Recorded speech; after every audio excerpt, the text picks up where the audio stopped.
नमस्कार दोस्तों, आज हम बात करने वाले हैं 10 सितंबर 2025 को पड़ने वाली संकष्टी चतुर्थी की, जो कि भाद्रपद मास की सबसे बड़ी और विशेष तिथि है, क्योंकि यह बुधवार के दिन पड़ रही है। इसका संयोग बहुत ही कम आता है। पूज्य गुरुजी ने अपनी शिव पुराण कथा में बताया है कि इस दिन आपको 3 तुलसी पत्ते वाला उपाय तो अवश्य ही करना चाहिए, क्योंकि ऐसा दिन पूरे साल में सिर्फ एक ही बार आता है। और दोस्तों, बुधवार का सबसे बड़ा उपाय 3 तुलसी पत्ते वाला उपाय है, तो आप सभी को भाद्रपद मास की संकष्टी चतुर्थी के दिन यह उपाय जरूर करना चाहिए। भले ही आपने पूरे साल यह उपाय ना किया हो, पर यह आपके पास एक आखिरी मौका है। इस दिन यह उपाय कर लिया तो इसका फल आपको ऐसा मिलेगा जिसकी आपने कभी कल्पना भी नहीं करी होगी। यह उपाय पंडित जी ने अपनी अभी की ही श्री शिव महापुराण कथा में बताया है, जिसे आज हम आपको बहुत अच्छे से समझाने वाले हैं। इस वीडियो को देखने के बाद आपको कोई और वीडियो देखने की जरूरत नहीं पड़ेगी।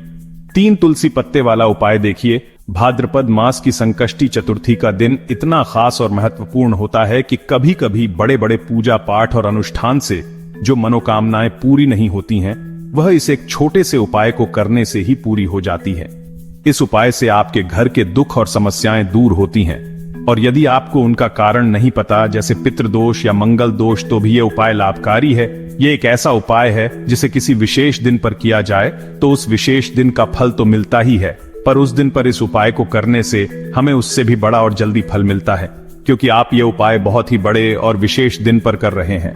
उपाय के लिए आवश्यक सामग्री और विधि। सबसे पहले हम जानते हैं कि यह उपाय किसे करना है, कैसे करना है और कब करना है। तो देखिए, घर की बड़ी माताएं बहनें इस उपाय को कर सकती हैं, और अगर चाहें तो घर के सभी सदस्य भी यह उपाय कर सकते हैं। अगर किसी व्यक्ति की खुद की कोई मनोकामना है तो वह अपने लिए भी कर सकता है, और अगर कोई पूरे परिवार की सुख शांति के लिए करना चाहता है तो वह भी कर सकता है। कहने का मतलब यह है कि इस उपाय को हर एक सदस्य भी कर सकता है, और पूरे घर के लिए कोई एक माता या बहन भी कर सकती है। यदि माताएं बहनें उपस्थित ना हो या उपाय ना कर पा रही हो, तो घर का कोई भी बड़ा सदस्य, यहां तक कि कोई पुरुष भी यह उपाय कर सकता है। इसमें कोई दिक्कत नहीं है। अब बात आती है कि यह उपाय किस समय करना है। तो आप इस उपाय को सुबह के समय भी कर सकते हैं और शाम के समय प्रदोष काल में भी कर सकते हैं। यदि आप सबसे उत्तम समय पूछें तो सुबह का समय ज्यादा बेहतर है, लेकिन शाम के समय भी यह अच्छा रहेगा। सुबह आप जितनी जल्दी हो सके उतनी जल्दी यह उपाय करें। बाकी अगर देर भी हो जाए तो 10 या 11 बजे तक भी कर लें, लेकिन 12 बजे से ज्यादा देर ना हो। शाम के समय प्रदोष काल का समय शाम 6 बजे से 7 बजे के बीच का होता है। आप यह उपाय शाम 6 बजे से रात 8 बजे के बीच कभी भी कर सकते हैं। अब बात करते हैं पहले उपाय की, जो आपको बुधवार के दिन विशेष रूप से करना है, और इस उपाय को करने से आपकी कोई भी अधूरी इच्छा पूरी हो सकती है। आप सभी जानते हैं कि श्री हरि विष्णु को तुलसी दल सबसे प्रिय है। बिना तुलसी माता के श्री हरि विष्णु अधूरे हैं, और बिना तुलसी पत्तों के उनका भोग अधूरा है। श्री हरि विष्णु को प्रसन्न करके आप अपनी कोई भी मनोकामना पूरी कर सकते हैं, क्योंकि उनके प्रसन्न होने पर आपकी कोई भी इच्छा अधूरी नहीं रहती। हमारे घरों में माता तुलसी का पौधा अवश्य होता है। आपको तुलसी जी के पौधे से 3 पत्ते तोड़ने हैं, ध्यान रखें। संकष्टी चतुर्थी के दिन तुलसी के पत्ते नहीं तोड़ने चाहिए, तो आपको ये पत्ते पहले ही तोड़ लेने हैं। इन पत्तों के साथ आपको एक चुटकी हल्दी भी लेनी है। हल्दी में जल मिलाकर एक पेस्ट बना लें। साथ में एक दीपक भी लें। दीपक मिट्टी या आटे का भी हो सकता है। इसमें शुद्ध घी डालें और लंबी बाती का प्रयोग करें। आपके पास जो 3 तुलसी के पत्ते हैं, उनमें से पहला पत्ता लें, उस पर हल्दी की एक बिंदी लगाएं, और इस पहले पत्ते को अपने घर में भगवान विष्णु के किसी भी स्वरूप, जैसे लड्डू गोपाल जी, भगवान कृष्ण या भगवान श्री राम की प्रतिमा के सामने अर्पित करें। अब आपके पास जो 2 तुलसी के पत्ते और एक दीपक है, इन्हें लेकर अपने ही घर में तुलसी जी के पौधे के पास जाएं। दोनों पत्तों पर एक एक हल्दी की बिंदी लगाएं, और इन दोनों पत्तों को तुलसी जी के पौधे के पास ही अर्पित कर दें। अंत में लंबी बाती का दीपक तुलसी जी के पौधे के पास ही जला दें। जो भी व्यक्ति अपने घर पर इस प्रकार से तुलसी जी के 3 पत्तों का यह उपाय कर लेता है, तो उसका परिवार हमेशा खुश रहता है, और घर में कभी कोई संकट नहीं आता। ग्रह क्लेश भी समाप्त होते हैं। यदि आपके जीवन में आर्थिक संकट है, या धन की समस्या बनी हुई है, या फिर आपका व्यापार दुकान अच्छे से नहीं चल पा रही है, तो आज रात सोने से पहले आपको एक चमत्कारी दीपक का उपाय अवश्य करना चाहिए। दीपक हमारे घर से सभी नकारात्मक शक्तियों को बाहर करता है। यह उपाय आपको साल में केवल एक बार करने का मौका मिलता है। इस उपाय के लिए आपको तुलसी जी की सूखी लकड़ी लेनी है। यदि आपके पास पुरानी तुलसी की लकड़ी है तो आप उसे ले सकते हैं, और यदि आपके घर में तुलसी की लकड़ी सूखी हुई है तो उसकी लकड़ी तोड़कर इस्तेमाल कर सकते हैं, लेकिन ध्यान रखें सूर्यास्त से पहले ही यह लकड़ी तोड़ लें। इस उपाय के लिए आपको सबसे पहले एक मिट्टी का दीपक लेना होगा। आटे का दीपक भी ले सकते हैं, क्योंकि यह सभी दीपकों में सर्वोत्तम माना गया है। इस दीपक में शुद्ध घी का प्रयोग करें और इसमें आपने जो तुलसी की लकड़ी ली है उसे भी रख दें, लेकिन इस तुलसी की लकड़ी पर आपको चारों तरफ अच्छे से घी लगा लेना है। गुरुजी ने बताया है कि यदि तुलसी की लकड़ी जल्दी जल जाती है तो आपको थोड़ी सी रुई लेकर लकड़ी पर अच्छे से चारों तरफ लपेट देनी है और इसे पूरा घी में डुबो लेना है। अब इसे बाती के रूप में प्रयोग करें। इस दीपक को आपको भगवान विष्णु के सामने या फिर भगवान श्री राम या कृष्ण के सामने प्रज्वलित करना होगा, यानी कि भगवान विष्णु के जो भी अवतार हैं उनके सामने यह दीपक जला सकते हैं, या फिर इस दीपक को माता तुलसी जी के सामने भी प्रज्वलित कर सकते हैं। पूज्य गुरुजी ने बताया है कि जो भी व्यक्ति इस प्रकार से तुलसी की डंडी से यह दीप दान कर देता है उसके जीवन में कभी भी धन की समस्या नहीं होती है। यह उपाय पूरे साल में केवल एक बार ही मिलता है। इस उपाय को करके देखें, आपकी सभी इच्छाएं जरूर पूरी होंगी। यह उपाय रात में सोने से पहले करना है। हरे मूंग का उपाय, यह उपाय भी सर्वश्रेष्ठ होने वाला है। इस उपाय के लिए आपको मात्र 5 हरे मूंग के दाने लेने हैं, क्योंकि यह तिथि बुधवार के दिन पड़ रही है।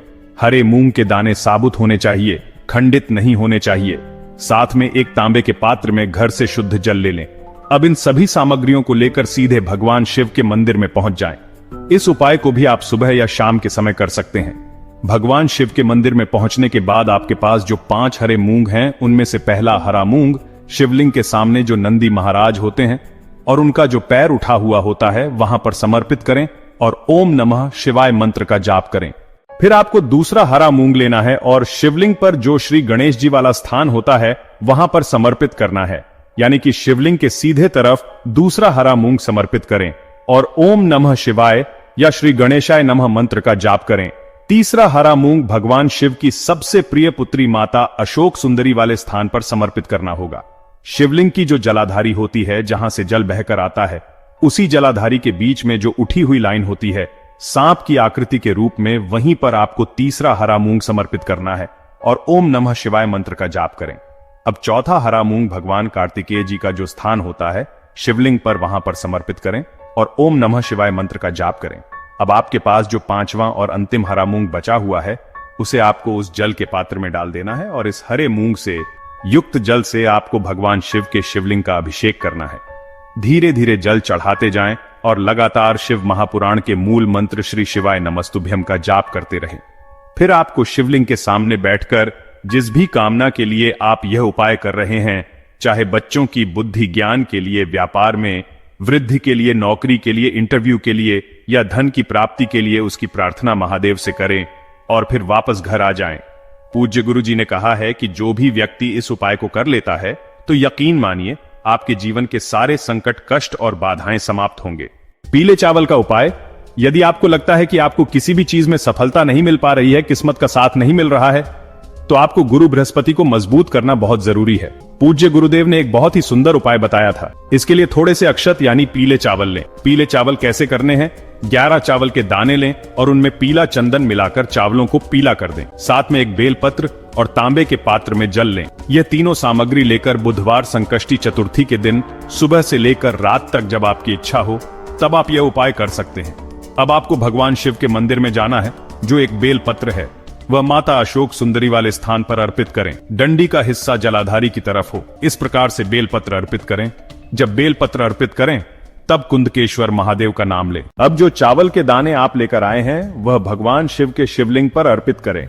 जब आप अर्पित करें तब आपको बृहस्पति शवर महादेव का नाम लेना है।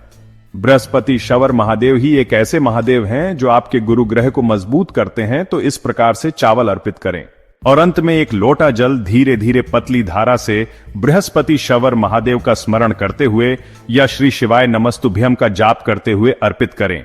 यह उपाय केवल और केवल बुधवार के दिन किया जाता है और यह बहुत ही ज्यादा प्रभावशाली है। ध्यान रखना, हल्दी का उपयोग मत करना। चावल को पीला करने के लिए पीला चंदन ही होना चाहिए। जो भी यह उपाय करता है निश्चित तौर पर उसके जीवन के सारे अंधकार दूर होते हैं, उसे सफलता मिलती है, बृहस्पति मजबूत होते हैं और किस्मत का साथ मिलने लगता है। यह उपाय यदि आप प्रदोष काल के समय करते हैं तो और भी ज्यादा लाभकारी सिद्ध होता है। तो दोस्तों, यह थे पूज्य गुरुजी द्वारा बताए गए कुछ बहुत ही खास उपाय।